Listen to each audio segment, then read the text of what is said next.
राधे राधे। सभी को मेरा प्रेम भरा राधे राधे। आप सभी का मेरे इस YouTube चैनल पर हार्दिक स्वागत है, हार्दिक अभिनंदन है। तो आज का मैं जो इस स्पिरिचुअल लाइफ का छोटा सा पार्ट लेकर के आया हूँ आप लोगों के सामने, जो कि बड़ा विशेष महत्वपूर्ण है, जिसको सुनने के बाद आप स्वयं ही और वीडियो के थंबनेल को देख करके आप लोग जान गए होंगे कि मैं किस विषय में बात करने वाला हूँ, किस विषय की चर्चा करने वाला हूँ। आज मैं एक ऐसे साधु की घटना बताता हूँ जिस साधु ने एक प्रेत को साधा था। उस तांत्रिक ने ऐसे प्रेत को साधा था जिससे वो अपनी महत्वाकांक्षाओं की पूर्ति करता था। तो आज मैं उस विषय में बात आप लोगों के सामने करना चाहूँगा। तो बात को बड़ी ना करते हुए कम शब्दों में आपके सामने लेकर के आए। पहले तो हमारे जीवन में हमेशा एक धारणा मन में रहती है, क्या यह नेगेटिव ऊर्जा रहती है? क्या यह नेगेटिव ऊर्जाएं हमारा नुकसान करती हैं, हमारी हानि करती हैं, या हमें लाभ भी प्रदत्त करती हैं? अन्य अन्य प्रकार के हमारे अंदर सोच विचार प्रकट होते रहते हैं। तो मैं आप लोगों से एक ही बात कहना चाहूँगा, यदि आप यह सोचते हैं कि भगवान है, यदि भगवान है तो अन्य ऊर्जाएं भी हैं, भगवान है तो राक्षस भी है। तो यह घटना विश्वसनीय और बिल्कुल सत्य है। आप लोग ध्यान से सुनिएगा। एक साधु, जो साधु हमेशा फल खा करके रहता हो, जो साधु हमेशा सात्विक क्रियाओं में लगा रहता हो, वह साधु एक प्रेत को कैसे साध पाया? उसने सात्विक कार्यों को छोड़ करके एक असात्विक तामसिक प्रवृत्ति में जाना क्यों पसंद किया? उसे ऐसा क्यों लगा? यह घटना जयपुर के एक विशेषकर हॉस्टल विद्यालय की है, जहां पर वह नित्य पूजा पाठ करता था, भगवान का भजन करता था। जयपुर में एक वेद विद्यालय चलता है, उसी विद्यालय में वह रहता था। लेकिन वहां अक्सर होता क्या था कि जब रात्रि पर्यंत सारे विद्यार्थी सो जाते थे, जब सब लोग अपने कार्य से निवृत्त होकर के रात्रि में विश्राम करते थे, तो वहां पर अनेक प्रकार की आवाजें आती थी। ऐसा लगता था जैसे कि मानो कोई वहां पर प्रत्यक्ष रूप से दौड़ रहा। ये सब बातें जाकर के एक विद्यार्थी ने उस साधु को बताई। जो साधु जिसकी मैं बात करने वाला हूँ, वह साधु बहुत पूजा पाठ करता था, सात्विक कार्य से जुड़ा था, स्पिरिचुअल लाइफ से जुड़ा था। हमेशा ये सोचता था कि जितना मैं धार्मिक कार्य करूंगा उतनी मेरी प्रवृत्ति होगी। लेकिन उस विद्यार्थी की बात सुनने के बाद में वह उन प्रेतों के चक्कर में क्यों पड़ा? विद्यार्थी आया, बोला, बाबा आपको पता है रात्रि में हमारे साथ क्या हुआ? बोला, बोलो क्या हुआ आपके साथ? बोला, जब हम सो जाते हैं, जब विद्यार्थी सो जाते हैं, तो हमेशा एक अजीब प्रकार की आवाजें आती हैं, जिससे कि मेरी नींद खुली, और नींद खुलने के बाद में जहां से आवाज आ रही थी मैं वहां गया, तो मैं उस दृश्य को देख करके हैरान हो गया। वाइट सा कलर और एक अजीब सा इंसान उस समय मेरी तरफ घूर करके देख रहा था, और उसकी आवाजें ऐसा कह रही थी जैसे कि वो किसी चीज के लिए तड़प रहा है। बाबा मैं बहुत डरा, लेकिन मेरे आत्मविश्वास ने मुझे दृढ़ कर दिया। मैंने हिम्मत करी, मैंने पास जाने की कोशिश करी, लेकिन अंदर से आवाज आई कि यदि पास गया तो जीवित न बच पाऊंगा। तो बाबा रात से और अब तक मेरे को नींद नहीं आई और मैं सोचना चाहता था, समझना चाहता था, मैं पूछना चाहता था बाबा ये चीज क्या थी, उसने मेरी हानि नहीं की। बाबा इस बात को लेकर के बड़ा विचार करने लगा कि यदि ऐसा विषय है, ये सब हुआ है तो अवश्य ही, और जब भगवान है तो ये सब चीजें भी होती हैं। लेकिन उसी समय एक साधना की पुस्तक लेकर के आया, तांत्रिक साधना। वह बाबा एक साधु से तांत्रिक तामसिक प्रवृत्ति में जाने लगा। उसने पढ़ा एक मंत्र, भूत को सिद्ध करने का मंत्र, यम भूताय प्रभूते नमः। आगे बहुत बड़ा है, वीडियो में नहीं बोलना चाहिए मंत्र को। वह मंत्र पढ़ा उसने, और मंत्र पढ़ने के बाद में जो उसकी विधि थी, जो उसका विधान था मंत्र का, उस विधि विधान से मंत्र को पढ़ते रहा। और पढ़ते पढ़ते उसको ऐसा प्रतीत होने लगा कि जैसे कि कोई शक्ति उसके पास है। रात्रि का समय, जहां बच्चे खेलते थे विद्यालय में, वहां पर जाकर के बैठा था, एक वृक्ष के नीचे, पीपल के वृक्ष के नीचे जाकर के बैठा। उसी मंत्र को तांत्रिक साधना की पुस्तक में देख करके उसी मंत्र को उच्चारित करने लगा, पाठ करने लगा। कुछ देर बाद वहां की गतिविधि अजीब सी होने लगी। वहां जोर जोर से हवा चलने लगी, जोर जोर से वृक्ष की पत्तियां, पेड़ हिलने लगे। बड़ा भयानक दृश्य था। वो उस मंत्र को इतनी बार बोल भी ना पाया था, इतने में उसके सामने एक आकर के डरावनी सी छवि प्रकट हो जाती है। वह बाबा इतना डर जाता है कि उसके मुंह से शब्द नहीं निकल पाते, मैं कहूं क्या। लेकिन फिर भी हिम्मत करके पूछता है, आप कौन हो और इस स्थान पर क्यों हो?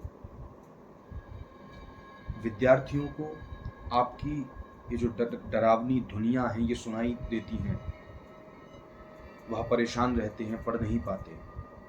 आप हो कौन, उनको परेशान क्यों करते हो? उसने उत्तर दिया, तुमने जो मेरे को आवाहन करके बुलाया है, इसके अनुसार मैं इस बात का अवश्य उत्तर दूंगा, इस प्रश्न का अवश्य उत्तर दूंगा। लेकिन मैं एक बात कहना चाहता हूं कि मेरा यह स्थान है और मैं स्थान को छोड़ करके जा नहीं सकता। आपको जो चाहिए मैं वह दे सकता हूं। प्रेत ऐसा कह रहा था। लेकिन बाबा ने फिर सोचा, फिर कहा, यदि तू यहां रहेगा तो विद्यार्थियों के जीवन में गलत प्रभाव, तामसिक प्रवृत्ति जगेगी। मैं खुद सात्विक भावना से भगवान को बसता था, लेकिन विद्यार्थियों के जीवन में संकट आने के कारण, ऐसी विचारधारा उनके मन में जागृत होने के कारण मैंने यह निर्णय किया कि मैं तुझे आवाहन करके बुलाऊं और तेरे से चर्चा करूं। वह प्रेत कहने लगा, मेरी यहां पर बड़ी भयानक मृत्यु हुई। जहां आज ये विद्यालय है वहां पर कुछ लोगों ने मिलकर के मुझे मार करके यहीं दफनाया था, यहीं गाड़ा था। ऐसी बात सुनी तो साधु परेशान हुआ। वह प्रेत ऐसा कहने लगा और साधु के मन में शंका हुई, कहीं ये झूठ तो नहीं बोल रहा, प्रेत है, कुछ भी कह सकता है। लेकिन नहीं, उसके शब्दों में साफ साफ सुनाई दे रहा था कि वो सत्य कह रहा है।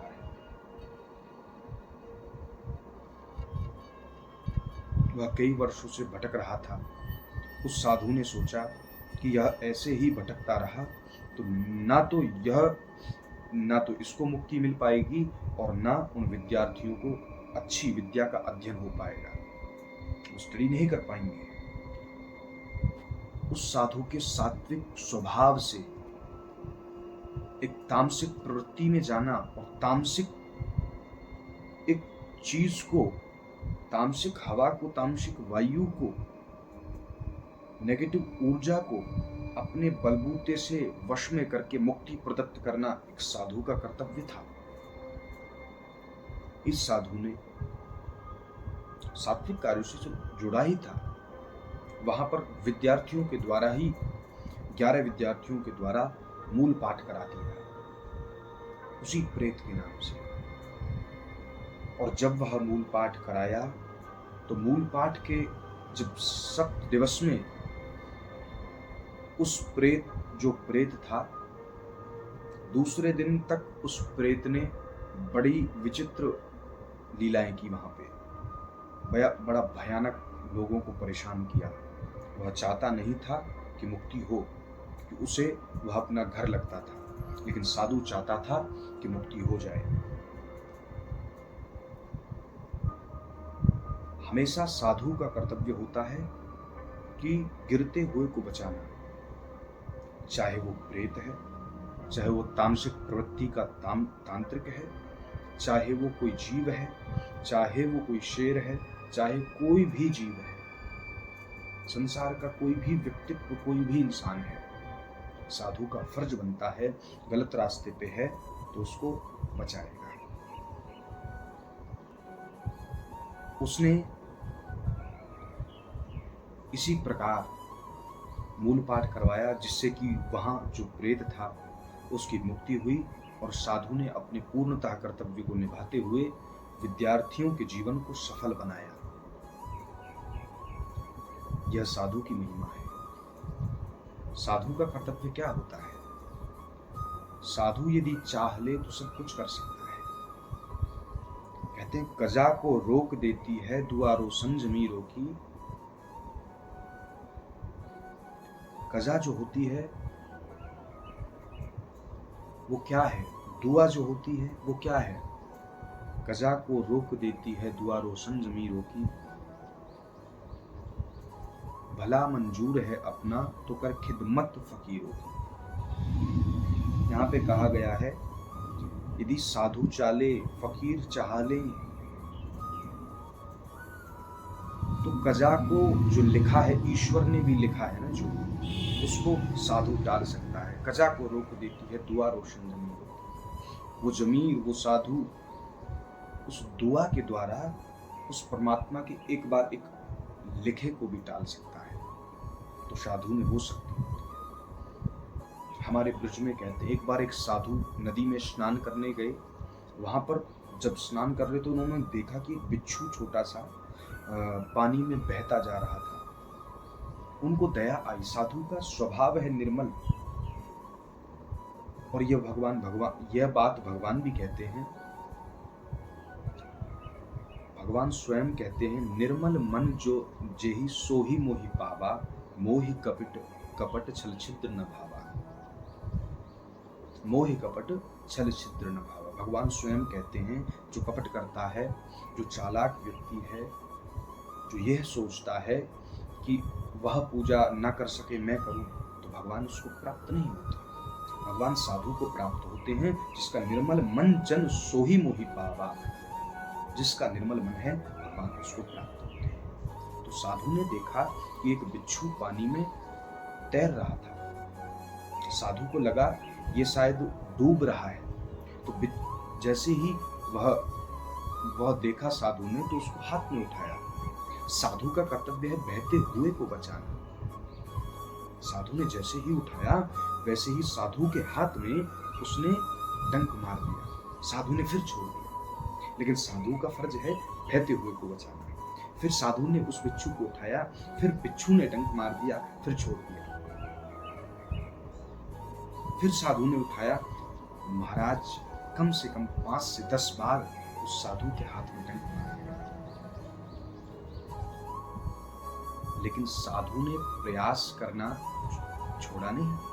निरंतर प्रयास करता रहा वह साधु, और उसने उठा करके एक बार से ही फेंक दिया बिच्छू को बाहर, और बिच्छू की जान बची। यह सब दृश्य एक बाबा और देख रहा था। वह कहने लगा, हे महात्मा, जब बिच्छू ने आपको बार बार डंक मार रहा था बिच्छू, तो आप उसको बचा क्यों रहे थे? मर जाने देते, और आजकल कोई व्यक्ति होता, एक बार डंक मारने के बाद में वो बिच्छू बचता नहीं। ये लोगों का स्वभाव हो चुका है। तो ऐसे स्वभाव के व्यक्तियों को भगवान मिलेंगे?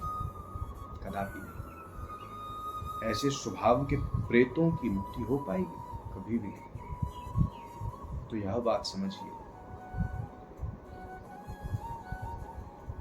जब वह पूछने लगा, यह आपको डंक मार रहा था और आपने फिर भी उसको बचा लिया, तो कहा हाँ, जब यह 2.5 ग्राम का बिच्छू अपने कर्तव्य से नहीं हट रहा,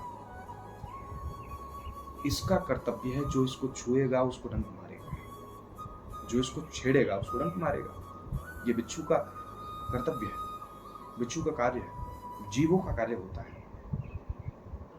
जब ये छोटा सा 250 ग्राम का बिच्छू अपने कार्य को नहीं छोड़ सकता, तो मैं तो ठहरा 80 किलो का संत, 80 किलो का साधु, तो मैं अपने निर्मल भाव को कैसे छोड़ दूं?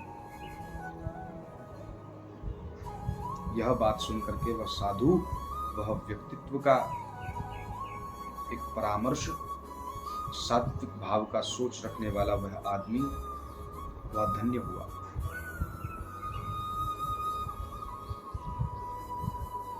उसने उस साधु को प्रणाम किया। साधु ने विद्यार्थियों के जीवन में नई उमंग प्रदत्त की। मैं आशा करता हूँ, वादा करता हूँ, आप सभी लोगों को यह बात बहुत अच्छी लगी होगी, बहुत अच्छी तरह समझ में भी आई होगी। तो अच्छी अच्छी वीडियोस को देखने के लिए चैनल को सब्सक्राइब जरूर करिए, बेल आइकन को प्रेस करिए और कमेंट करके जरूर ही बताना। राधे राधे। फिर मिलते हैं आपको एक नई वीडियो के साथ। Till then take care. सभी को मेरा प्रेम भरा राधे। जय श्री राधे।